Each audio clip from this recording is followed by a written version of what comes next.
श्रीपाद श्रीवल्लभ चरितामृतसार अध्याय 6 कुलशेखर मल्लाचा गर्वहरण.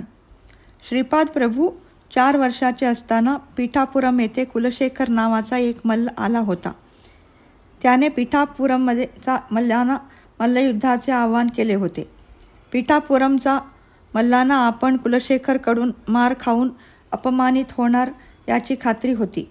येथील काही मल्ल श्रीपाद प्रभूचे भक्त होते. त्यांनी प्रभूला आपली समस्या सांगितली. श्रीपाद प्रभू म्हणाले, अरे मल्लानो, तुम्ही मुळीच घाबरू नका. आपला भीम आहे ना, तो कुलशेखर बरोबर मल्लयुद्ध करेल. प्रत्यक्षात भीम कुबडा असून 8 ठिकाणी वाकडा होता. त्याची श्रीपाद प्रभूवर नितांत श्रद्धा होती. ठरल्याप्रमाणे कुलशेखर आणि भीम याचे मल्लयुद्ध कुक्कटेश्वरच्या प्रांगणात सुरू झाले.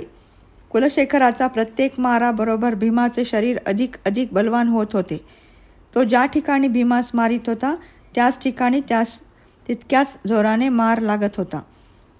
अंती कुलशेखर थकून हरला आणि भीमाचे कुबड आणि वाकडेपण जाऊन तो एक बलशाली युवक बनला.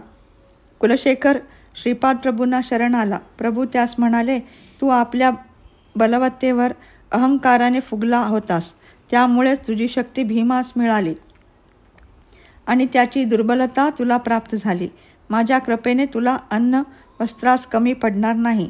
कुलशेखर श्री व्यंकटेश्वराचा भक्त होता. त्यामुळे क्षणभर श्रीपाद प्रभूंनी त्यास श्री व्यंकटेश्वराचा रूपात दर्शन दिले आणि कृतार्थ केले. श्रीपाद प्रभूंची कृपा कोणावर आणि कशी होईल हे कोणीच जाणू शकत नाही. श्रीपाद राजम शरणम प्रपद्ये.